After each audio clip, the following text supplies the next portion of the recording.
میرے اعمال کی اصلاح کرم سے کر دے، میرے اللہ مجھے نیک کرم سے کر دے۔ الحمدللہ رب العالمین والصلاة والسلام علی سید المرسلین، اما بعد فاعوذ باللہ من الشیطان الرجیم، بسم اللہ الرحمن الرحیم۔ الصلاة والسلام علیک یا رسول اللہ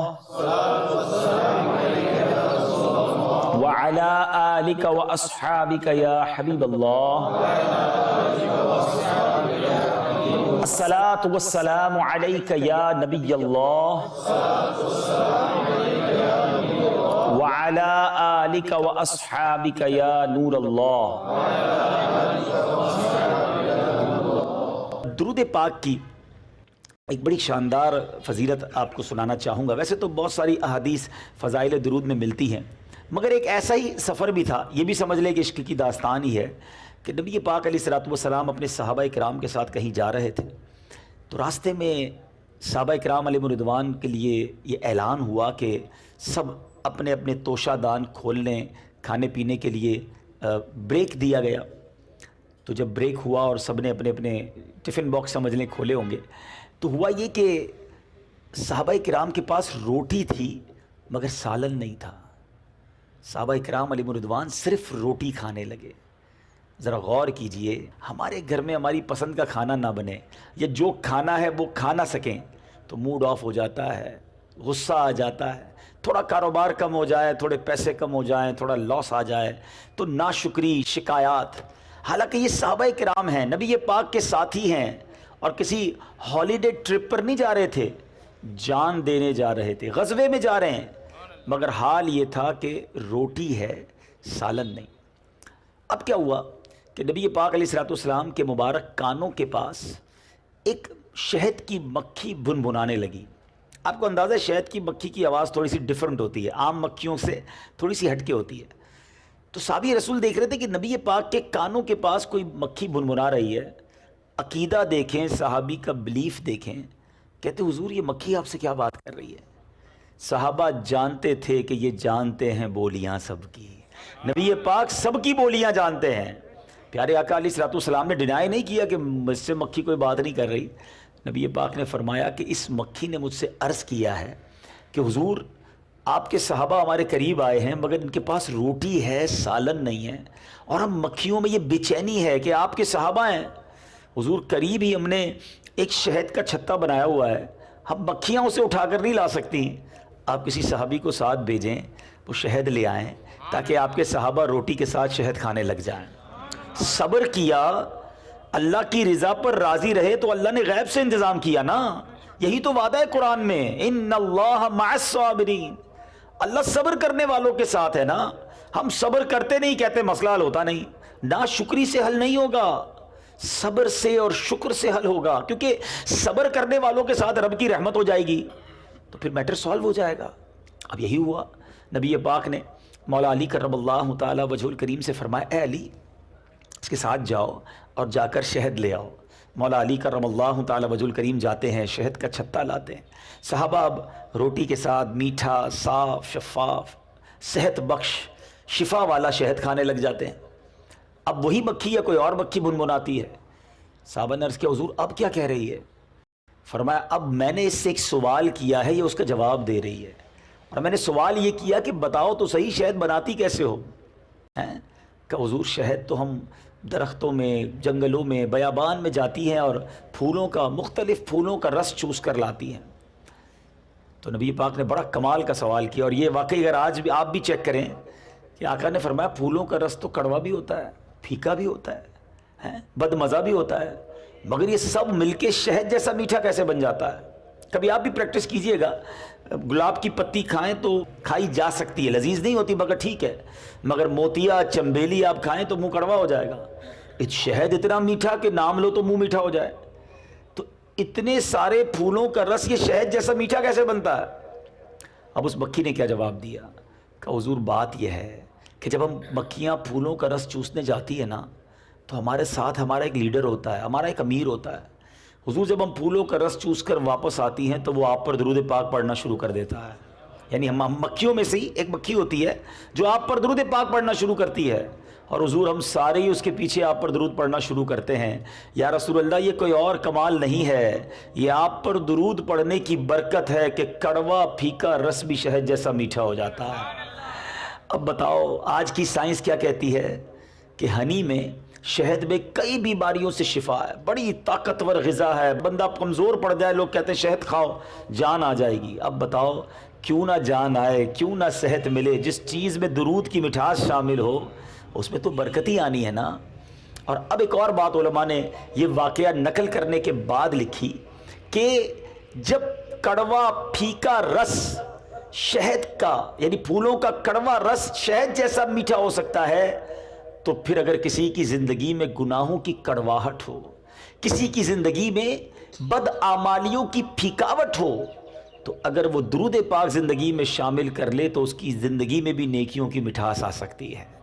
تکلیف میں ہیں, پریشانی میں ہیں, ٹینشن میں ہیں, مصیبت میں ہیں, طبیعت میں مزہ نہیں ہے, زندگی میں سکون نہیں ہے, آپ چاہتے ہیں زندگی مزے کی ہو جائے, پرسکون ہو جائے, بہترین لائف گزاروں, سکون کی نیند آئے, آپ درود پاک کو زندگی میں شامل کیجئے, آپ دیکھیں آپ کی مشکلیں کیسی آسان ہوتی ہیں, شہد جیسی میٹھی زندگی ہو جائے گی. تو آئیے جو جہاں موجود ہیں اور جو مدنی چینل کے ناظرین ہیں وہ بھی نیت کریں کہ انشاءاللہ روزانہ کثرت کے ساتھ درود پاک پڑھیں گے انشاءاللہ. آئیے محبت کے ساتھ بآواز بلند درود پاک پڑھ لیں. صلو علی الحبیب صلی اللہ تعالی علی محمد صلی اللہ علیہ وسلم. آج یہ جاننا ہے, کیونکہ بات کرنی ہے ہجرت مدینہ کی, یہ عجب جو عشق بھری داستان ہے یہ سننی ہے. تو یہ جو نبی پاک علیہ الصلوۃ والسلام نے مدینے کا قصد کیا, مدینے کا سفر کیا, اس کا ریزن کیا بنا؟ سب سے پہلے تو ہم یہ سمجھتے ہیں کہ اس کا ریزن کیا بنا. بلکہ بڑی پیاری بات علماء نے لکھی کہ نبی پاک مکہ ہی میں رہتے, مکہ کعبہ بھی وہیں ہے, آقا کی ولادت بھی وہاں ہوئی, 53 سال 53 ایئرز تو نبی پاک نے وہیں گزارے.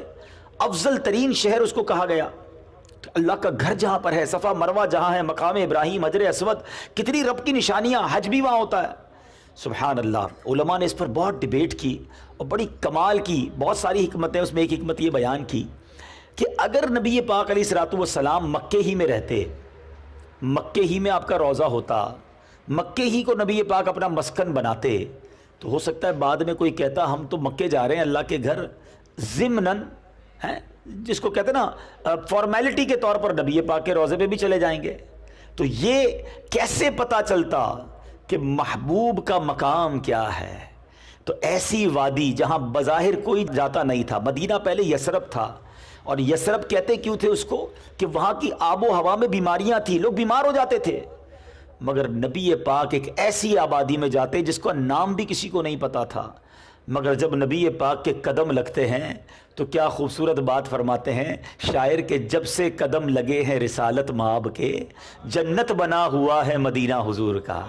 اب دنیا میں کوئی مکے جائے, بے شک طواف کر لے, حج کر لے, اب مدینے کیوں جاتا ہے؟ سیپریٹلی, الگ سے نبی پاک کی بارگاہ میں حاضری کے لیے مدینے جا رہا ہے, صرف سرور کائنات علیہ الصلوۃ والسلام کے روضے کی زیارت کے لیے. تو وہ اہمیت, وہ مقام مدینے کو عطا ہو گیا نبی پاک کا وہاں ہجرت کرنے کے بعد, اور آقا نے اس مدینے کو اپنا مسکن بنایا. ایک اور بڑی خوبصورت بات, بھائی پورے مہینے, پورے ہفتے کا سب سے اہم دن, سب سے مبارک دن کون سا ہے؟ جمعے کا دن ہے. جمعے کو سردار کہا گیا دنوں کا, سورہ جمعہ قرآن میں نازل کر دی گئی, تو نبی پاک کی ولادت پیر والے دن کیوں ہوئی؟ سوال آتا ہے نا ذہن میں, مبارک دن تو جمعہ ہے, تو نبی پاک بھی جمعے والے دن پیدا ہوتے, حضرت آدم علیہ السلام کی ولادت بھی جمعے والے دن ہوئی, تو افضل ترین مبارک ترین دن نبی پاک کی ولادت کیوں نہ ہوئی؟ سبحان اللہ. علماء کہتے ہیں رب کی تو بے شمار حکمت مشیت ہے. ایک بڑی پیارا مدنی پھول علماء دیتے کہ اگر جمعے کو نبی پاک کی ولادت ہوتی تو لوگ جمعے کا دن تو ویسے ہی ادب کرتے ہیں, ویسے ہی نماز کی تیاری کرتے ہیں, ویسے ہی پاک صاف کپڑے پہنتے ہیں, ویسے ہی اس دن جمعہ مبارک کہتے ہیں. تو جمعے کے دن نبی پاک کی ولادت ہوتی تو یہ بہت بڑی, جس کو کہتے ہیں نا کہ اہم دن تھا, اس میں یہ فضیلت بھی چھپ جانی تھی, فارمیلٹی بن جاتی. کہ نہیں, پیر کے دن کو بظاہر اس سے پہلے کوئی نہیں جانتا تھا,